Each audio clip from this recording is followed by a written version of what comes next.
Madame, Monsieur, je suis heureuse de vous retrouver pour un nouveau décryptage de l'actualité internationale.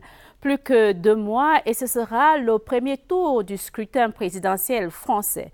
L'un des candidats, celui de la droite et du centre, pourrait être mis en examen la semaine prochaine dans l'affaire des emplois fictifs de son épouse et de ses enfants. François Fillon, malgré ce discrédit, reste dans la course qui mène vers l'Élysée. Exit la dispense d'un visa pour les ressortissants en partance de la Malaisie. Dès lundi prochain, tous les Nord-Coréens auront besoin d'obtenir une autorisation des autorités malaisiennes pour franchir les murs de Kuala Lumpur. Voilà pour le menu. La suite, c'est tout de suite, juste après, un tour dans le monde.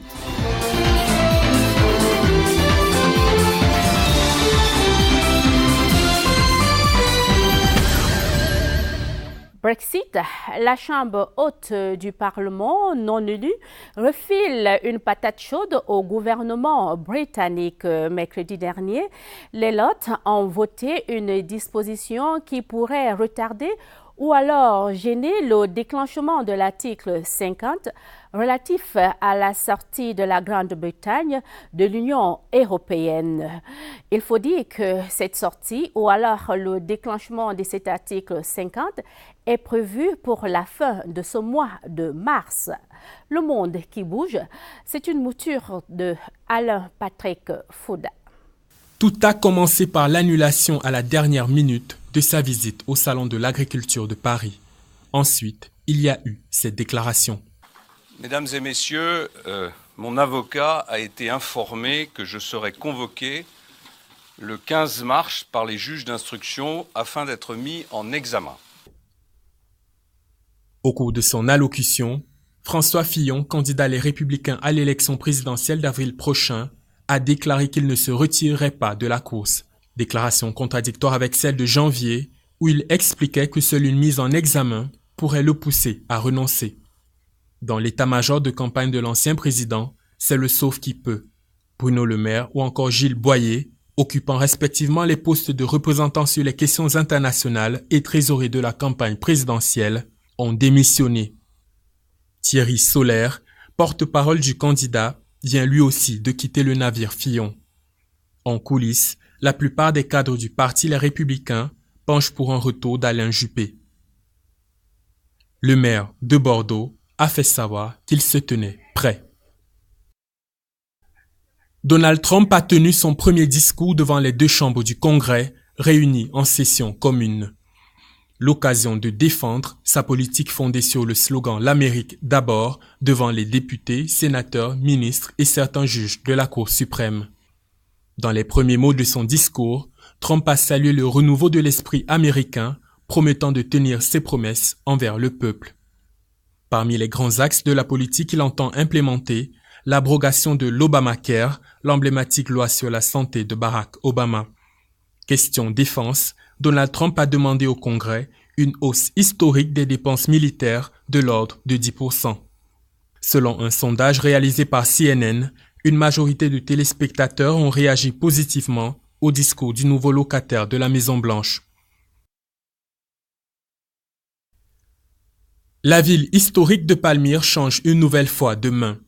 Les forces du régime de Damas sont repris aux mains des djihadistes de l'État islamique, cette cité antique du désert de Syrie.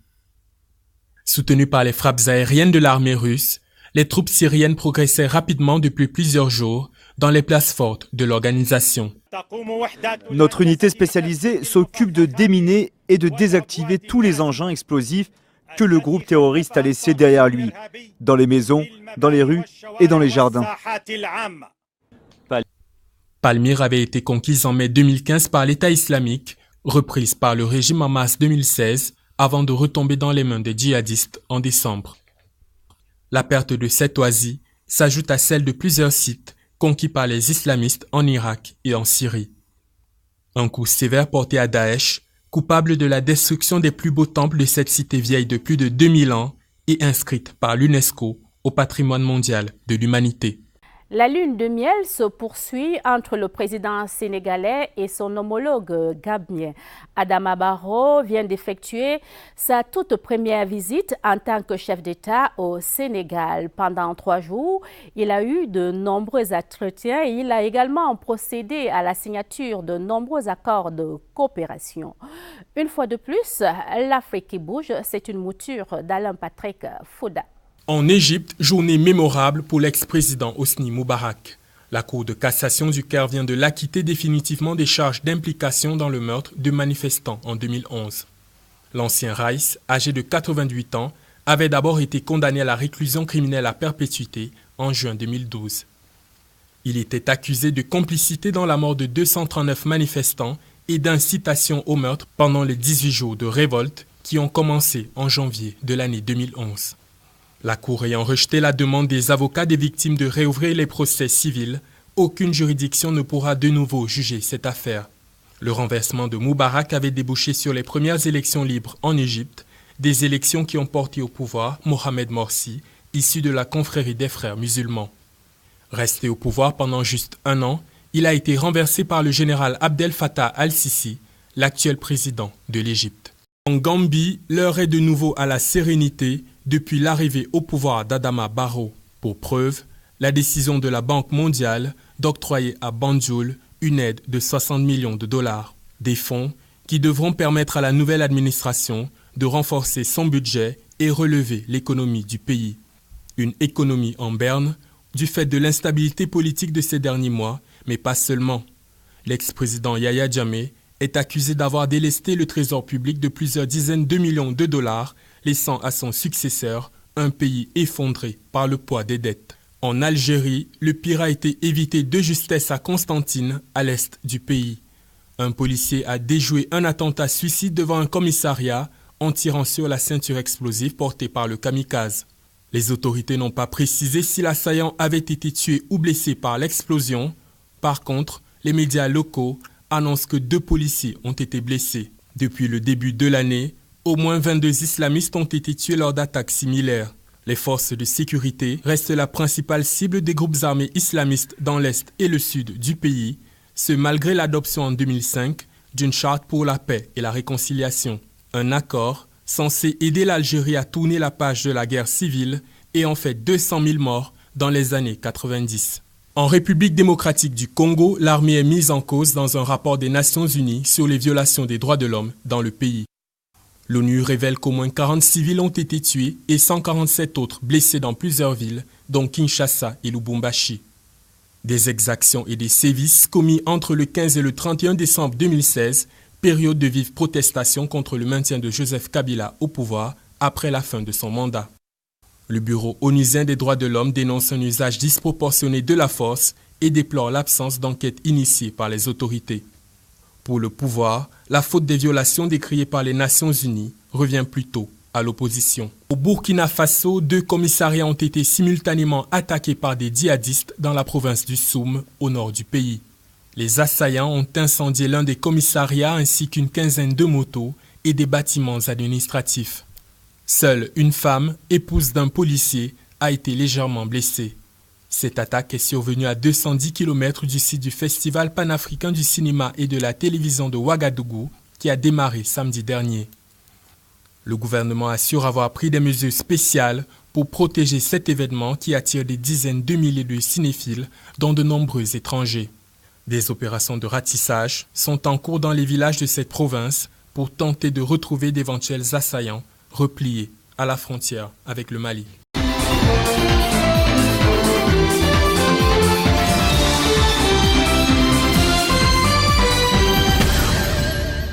Le très contesté accord de libre-échange entre l'Union européenne et le Canada a été ratifié il y a quelques jours par le Parlement européen.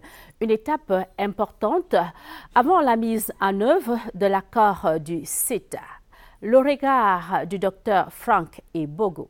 Je pense qu'il s'agirait vraiment d'un anachronisme si on arrive à considérer cet accord comme un pied de nez, n'est-ce pas, à la politique protectionniste mise en place par Donald Trump, notamment, qui avait promis de revenir sur des accords entre les États-Unis et l'Union européenne. Ben, je pense que le CETA a été négocié depuis 2009. Et il y a eu certainement des réticences, des réserves, mais c'est un accord qui est mutuellement bénéfique au Canada. Le Canada qui est quand même un grand pays en termes de ressources, qui regorge d'énormes ressources naturelles. Et de l'autre côté, l'Union européenne, c'est quand même un marché de plus de 500 millions d'habitants.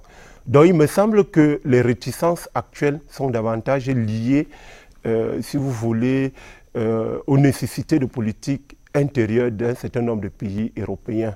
Il y a par exemple la Belgique, qui est divisée entre plusieurs communautés. Il y a la Wallonie, n'est-ce pas, qui trouve que cet accord, même s'ils sont revenus après, qui trouvait que cet accord ne garantissait pas, n'est-ce pas, les intérêts des nationaux. Il y a d'autres pays, notamment comme la France, qui sont inquiets par rapport à l'agriculture, par rapport au fait que, n'est-ce pas, leurs agriculteurs ou bien même les PME françaises et même d'ailleurs, n'est-ce pas, puissent ne pas tirer un maximum profit de cet accord. Mais il me semble qu'il faudrait qu'on comprenne cet accord dans une logique interne, sans nécessairement le comparer, n'est-ce pas, à cet autre accord qui lie les États-Unis à l'Union européenne.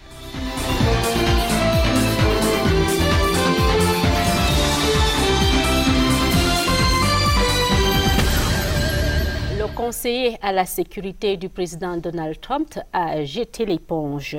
La proximité de Michael Flynn avec la Russie avait été révélée par le Washington Post. Une presse américaine, Ragayadi, qui qualifie la démission de Michael Flynn comme étant un scandale. En passant par les décrets anti-immigration bloqués par la justice, les faits et gestes du président américain sont scrutés et analysés. Un tour dans le monde s'intéresse à la politique de Donald Trump au Proche-Orient. Que compte-t-il vraiment faire dans cette partie du carrefour des trois continents? La question, nous allons la poser au docteur Eric Achilenka. Bonjour, docteur. Bonjour, madame. Vous êtes écrivain, chercheur et par ailleurs spécialiste des questions arabo-musulmanes, c'est bien cela? Tout à fait.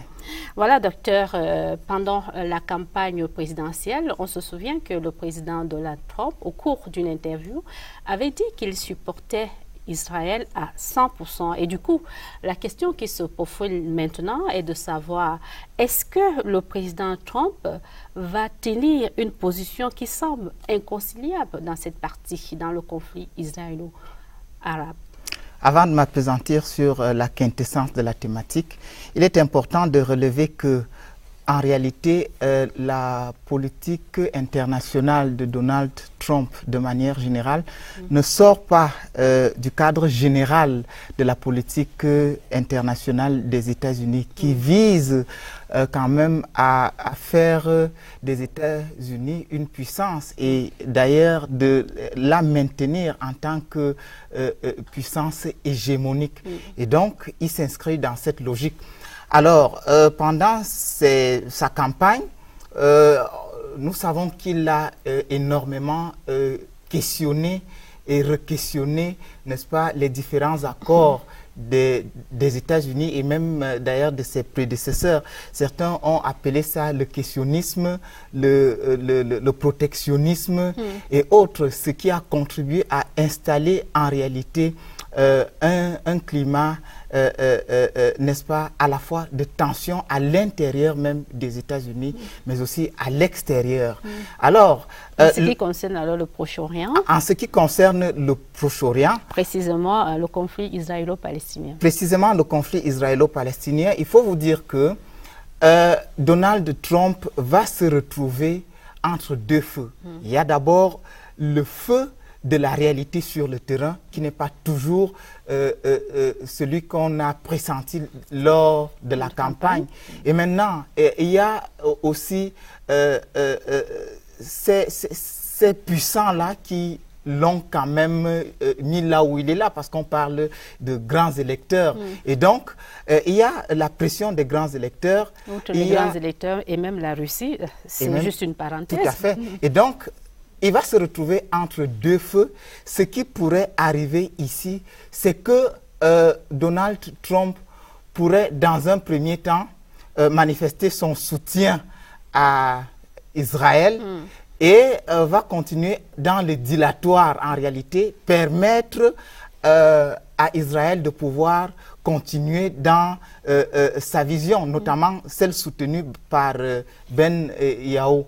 Alors, il est évident que Donald Trump n'aura véritablement pas l'assentiment de ceux-là qui pensent que, en réalité, la solution, c'est celle de deux États. Mais, de l'autre côté, n'oublions pas que Kadhafi avait déjà posé les jalons, n'est-ce pas, de cet État unique, parce qu'en réalité, on est vraisemblablement en train de courir vers une solution à non-solution. Parce qu'en réalité, on se dit que ça tarde, ça pourrait ne jamais avoir lieu. Simplement pour dire que Donald Trump a eu un tête-à-tête avec le Premier ministre israélien, Netanyahou. On sait que la rencontre était conviviale. Il a dit que cette solution préconisée par la communauté internationale, celle de la création de deux États, n'est pas la solution. Mais il ne nous a pas fait savoir quelle était sa solution à lui. En réalité, très astucieux, Donald Trump, dans la mesure où vous vous rendrez compte que lors de ce tête-à-tête, il avait plutôt préalablement pris soin de répondre aux questions des journalistes. Donc, d'emblée, on se dit tout simplement qu'il va, comme nous l'avons dit précédemment, essayer de troubler le jeu pour permettre à Israël de continuer dans sa logique et dans son positionnement au détriment des droits de l'homme. Parce que, voyez-vous, le peuple palestinien est un peuple comme tous les autres et il mérite d'être, de vivre, d'être mis dans des conditions comme les autres, en créant un État, soit-il un État commun, unique, ou même une solution à deux États. Mais toujours est-il qu'il est important que de grandes décisions soient prises et pratiquées, mises en pratique. Vous avez dit qu'il serait difficile pour lui aujourd'hui de remettre en cause l'accord qui a été signé en 2015 entre les 5 pays membres du Conseil, les 5 pays membres permanents du Conseil de sécurité, l'Allemagne et l'Iran. S'il le faisait aujourd'hui, ce serait peut-être se mettre à dos un de ses plus gros alliés, la Russie. En réalité, voyez-vous, les enjeux, c'est aussi à ce niveau parce que, quoi qu'on dise, la Russie n'est plus celle d'hier. En effet. Aujourd'hui, c'est un État suffisamment puissant, hyper puissant, qui dicte le jeu dans la région. Et donc, d'emblée... Et même hors de la région, puisqu'il y a déjà des voix en France qui s'élèvent pour dire que la Russie est en train de mettre entre parenthèses la candidature d'Emmanuel Macron. C'est simplement pour aller dans votre sens, docteur. En réalité, c'est de ça dont il est question. Et donc, une fois de plus, le dossier iranien, c'est l'un des dossiers qui vont dépasser le président Trump. C'est-à-dire, le temps va s'écouler jusqu'à ce qu'il parte sans avoir jamais revu véritablement ces accords. Et aujourd'hui, l'Iran se positionne aussi, et vous voyez la réaction forte à l'endroit de la décision qu'a prise le président Donald Trump. Et ça montre tout simplement que Hassan Rouhani s'est rassuré d'avoir à la fois le soutien de la Russie et le soutien, n'est-ce pas, des autres puissances, notamment quelques-unes de l'Union européenne qui semblent vivement critiquer la politique de Donald Trump. À vous écouter, docteur, on a comme l'impression donc que les grands contours de la politique américaine se prennent dans des sphères autres que celles présidentielles. Surtout en ce qui concerne le Proche-Orient, finalement. En réalité, c'est un jeu d'intérêt. Et voyez-vous, le Proche-Orient est en réalité l'un des pôles qui définissent, ou je dirais même le pôle le plus important qui définit la politique de ces superpuissances. C'est-à-dire la politique de l'Afrique, dans une certaine mesure, dépendra aussi de la politique du Proche-Orient. Donc, d'emblée, on dit quand même que c'est des grands électeurs qui ont pu le positionner à ce niveau. Ça veut dire une fois de plus que les enjeux, ils ne les contrôlent pas. Et c'est pour ça qu'il peut se retrouver en train de prendre une décision. Et lorsque il se retrouve entre deux feux, très rapidement, il fait un rétro-pédalage. Évoquons le dossier syrien. Est-ce qu'il va soutenir le régime Bachar al-Assad, comme c'est le cas avec Moscou? En réalité, son rapprochement à Moscou fera en sorte qu'il essaye de revoir la position des États-Unis vis-à-vis de la Syrie. Encore que vous savez que Barack Obama n'avait pas voulu effectivement se lancer dans cette guerre. Et je pense que c'est à raison parce que nous avons eu la chance et l'honneur de visiter la Syrie. Ce n'est pas toujours ce qu'on nous fait croire. C'est un pays qui mérite de vivre et c'est des gens qui méritent la paix. C'est des gens qui méritent quand même de ne pas tomber sous la domination des grandes puissances qui voudraient tout simplement asseoir leur hégémonie et attirer leur richesse pétrolière. Est-ce que finalement l'admiration que le président Donald Trump voue à son homologue russe, Vladimir Poutine, pour cette admiration pourrait l'amener à suivre son ami dans des grandes décisions qu'il prendrait au niveau du Proche-Orient? En réalité, cela n'est pas impossible, cela n'est pas à exclure. De mon point de vue, je pense que c'est ce vers quoi nous tendons. Pourquoi? Parce que de plus en plus, Donald Trump voudrait davantage à la fois sécuriser les États-Unis et ne pas s'engager sur des terrains de bataille qui, pour lui, ne rapportent pas grand-chose. Et ça va donc davantage permettre à la Russie et, dans une certaine mesure, la Chine de se positionner et, à un moment donné, leur lien personnel pourrait aussi jouer sur le devenir de la sous-région. Et cela signifie donc que finalement la politique étrangère des États-Unis est en train de changer, alors qu'on a souvent entendu dire qu'il est difficile pour un pays de changer sa politique étrangère puisque le pays géographiquement ne change pas, ce sont les hommes qui passent, mais continue d'appliquer la politique étrangère. En réalité, même si cette politique étrangère changeait, elle ne changerait pas de manière automatique. C'est-à-dire, je crois que cela pourrait prendre suffisamment de temps, mais une chose est certaine, c'est que la politique des États-Unis reste et demeure. C'est peut-être le paradigme Trump qui pourrait, n'est-ce pas, ramener quelque chose de nouveau. De toutes les façons, le style Trump semble séduire.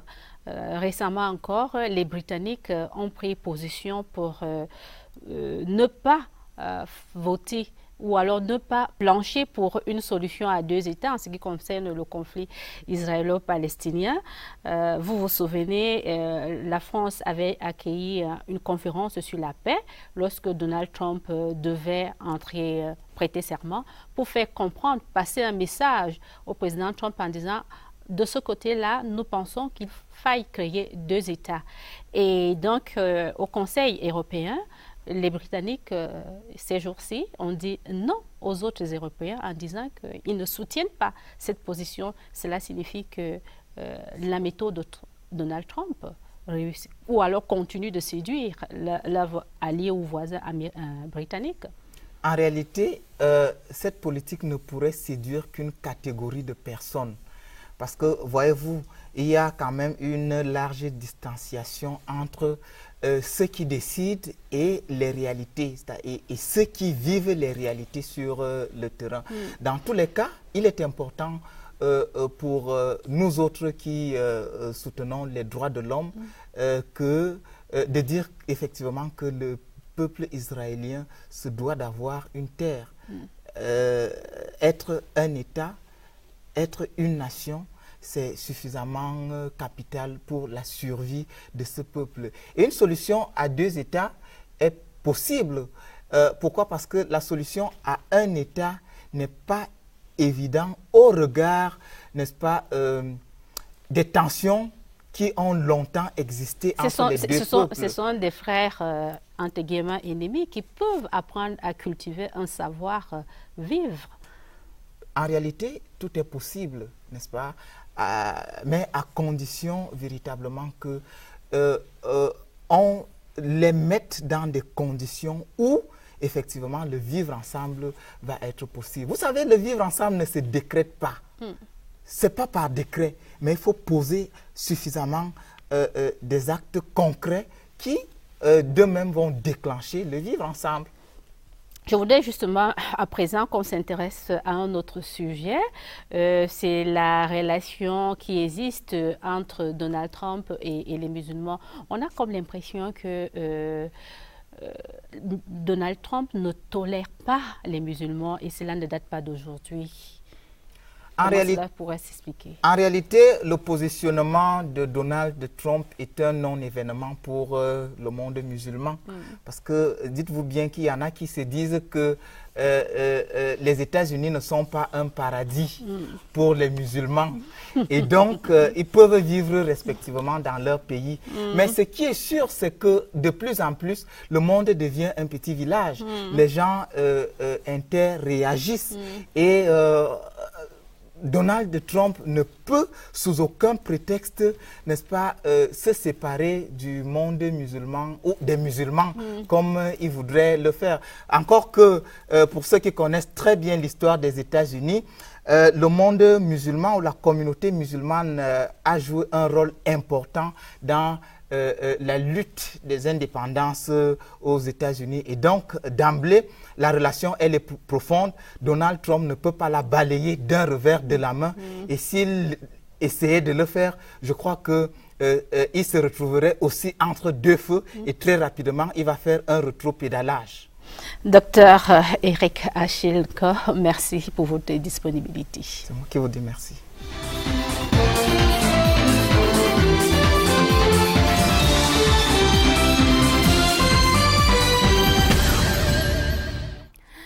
La semaine prochaine, précisément le 8 mars, la femme sera magnifiée par le monde entier. L'actualité internationale feuilletée par Carmen Billy.